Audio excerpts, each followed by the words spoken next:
चुनाव की तारीखों के ऐलान के पहले से शुरू हुई सीट शेयरिंग की कवायद चुनाव के ऐलान के 5 दिन बाद भी एनडीए में जारी है। शुक्रवार को चिराग पासवान और नित्यानंद राय के मुस्कुराते चेहरों को देखकर लगा कि बस अब सीट की डील सील हो चुकी है। ऐलान किया जाएगा।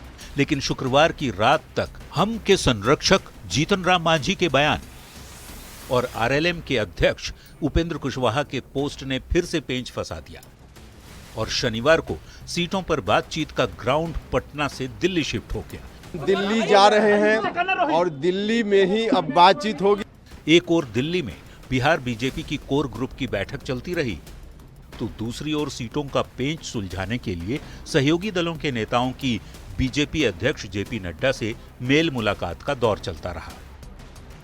पहले जीतन राम मांझी अपने बेटे संतोष सुमन के साथ, फिर आरएलएम के अध्यक्ष उपेंद्र कुशवाहा जेपी नड्डा से मुलाकात की। मांझी की पार्टी के प्रवक्ता ने कहा, राजनीति में कोई परमानेंट दोस्त या दुश्मन नहीं होता, हमारे सारे विकल्प खुले हुए हैं। उसको हम लोगों ने उनके सामने रख दिया है, विकल्प हमारे पास खुले हैं।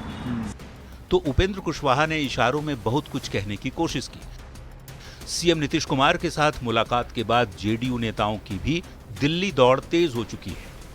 एनडीए में सीटों का पेंच कब तक सुलझ पाता है और कौन सा फॉर्मूला निकलकर सामने आता है, इस पर सबकी नजर है। न्यूज़ 18 के लिए दिल्ली से अमितेश सिंह के साथ ब्यूरो रिपोर्ट।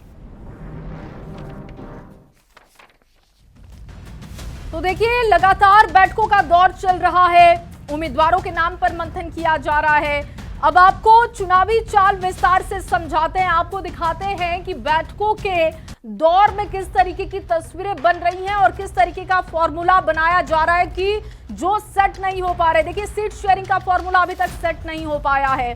लगातार मंथन किया जा रहा है पटना से लेकर दिल्ली तक। बातचीत के बाद चिराग पासवान के साथ बन गई बात, लेकिन अभी भी घटक दलों के साथ ये पूरी बातचीत बन नहीं पा रही है। उपेंद्र कुशवाहा, जीतन राम मांझी की बात की जाए तो डील सील नहीं हो पा रही है। फाइनल बातचीत पर पूरा मुद्दा नहीं पहुंच पा रहा है।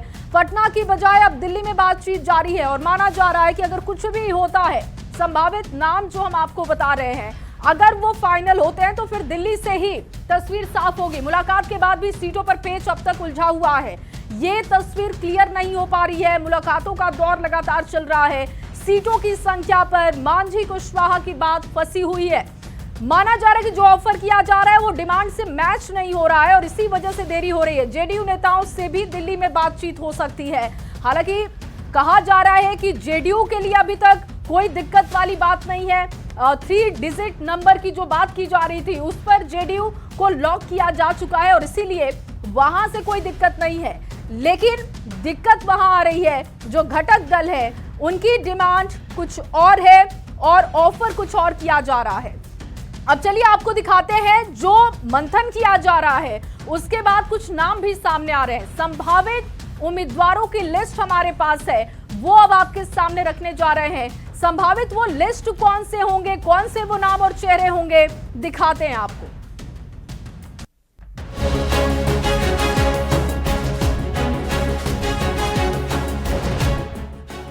सीटों की शेयरिंग और उम्मीदवारों के नाम पर एनडीए और महागठबंधन में महामंथन जारी है। दिल्ली से लेकर पटना तक सियासी गहमा गहमी है। बिहार विधानसभा चुनाव में सीट बंटवारे का आधिकारिक ऐलान अभी भले ही बाकी हो, दोनों ही खेमों में उम्मीदवारों के नाम तय भी होने लगे हैं। पार्टियों ने काफी नाम फाइनल कर लिए हैं।